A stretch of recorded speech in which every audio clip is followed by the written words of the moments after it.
নির্বাচনী রোডম্যাপ ঘোষণা সহ বিভিন্ন দাবিতে আজ যশোরে সমাবেশ করবে বিএনপি। দুপুরে টাউন হল ময়দানের সমাবেশের প্রধান অতিথি দলের মহাসচিব মির্জা ফখরুল ইসলাম আলমগীর। সভাপতিত্ব করবেন জেলা বিএনপির আহ্বায়ক অধ্যাপক নার্গিস বেগম। আর এই সমাবেশকে সামনে রেখে বিএনপি ও অঙ্গ সংগঠনের সহযোগী সংগঠনের নেতাকর্মীরা ব্যাপক প্রচারণা চালাচ্ছেন।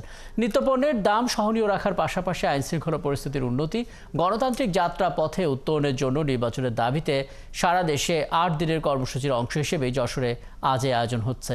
এর আগে বড়ুইবাজার, বগুড়া, মাদারীপুর, চাঁদপুর এবং কক্সবাজারে এই কর্মসূচি পালন করা হয়।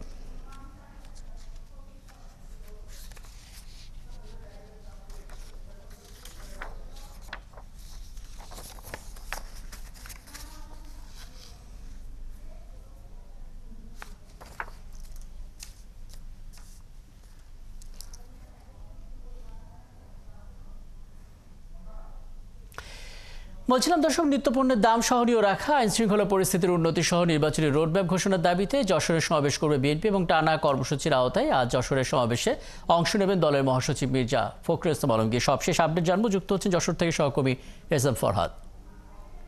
ফরহাদ, এই ধরনের কর্মসূচিতে যশোর বিএনপি সাংগঠনিক কার্যক্রমে কি প্রভাব পড়বে সেটা তো একটু বলবেনই, সাথে একটু জানাবেন সমাবেশটি কখন শুরু হবে এবং কখন মহাসচিব বক্তব্য রাখবেন, মানুষের উপস্থিতি কেমন দেখছেন, প্রস্তুতি কোন পর্যায়ে?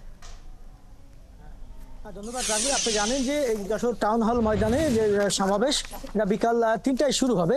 তো ইতিমধ্যে কিন্তু আমরা দেখেছি যে সমাবেশকে কেন্দ্র করে দলে যারা নেতাকর্মী আছেন তারা কিন্তু আসতে শুরু করেছেন এবং বিভিন্ন ওয়ার্ড থেকে তাদের মাথায় ক্যাপ পরে মিছিল সহকারে সমাবেশে হাজির হচ্ছেন। আপনি জানেন যে দাবিগুলো নিয়ে আজকে যে সমাবেশ, এই সমাবেশে কেন্দ্র করে যশোরে আমরা দেখেছি যে গত ১ সপ্তাহ যাবৎ প্রচারণা, লিফলেট বিতরণ সহ যশোরের যে ৮টি উপজেলা আছে একদম তৃণমূল পর্যায়ে সমাবেশে আসার জন্য এখানকার যারা নেতা আছেন তারা মূলত প্রচার প্রসার চালিয়েছেন। আমরা একটু কথা বলবো যশোরে বিএনপির অন্যতম নেতা মারুফুল ইসলাম।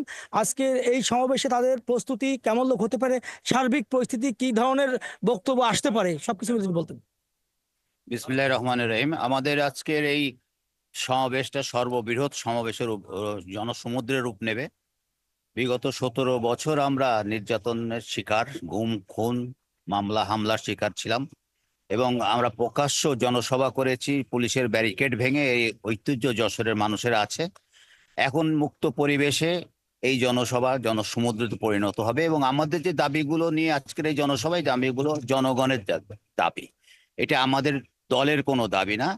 দ্রব্যমূল্যের ঊর্ধ্বগতি, আইন শৃঙ্খলার অবনতি, এই বিষয়ে আমাদের নেতৃবৃন্দ বক্তব্য দেবে এবং আমরা আশা করব যে যারা এখন সরকারের দায়িত্ব আছেন, ইন্টার্ম সরকার, তারা আমাদের এই বক্তব্যগুলো অনুধাবন করবেন এবং সাধারণ মানুষের দুঃখ দুর্দশা লাঘব। রাকিব, আপনি যেমন শুনছিলেন যে আজকে যে দাবি, হ্যাঁ, এবং আমরা ধাপে ধাপে সবার কথাই আপনার মাধ্যমে শোনার চেষ্টা করব এবং নিশ্চয়ই যখন সমাবেশটি শুরু হবে আপনার মাধ্যমে সেই সমাবেশেও আমরা নিশ্চয়ই যুক্ত হতে পারবো।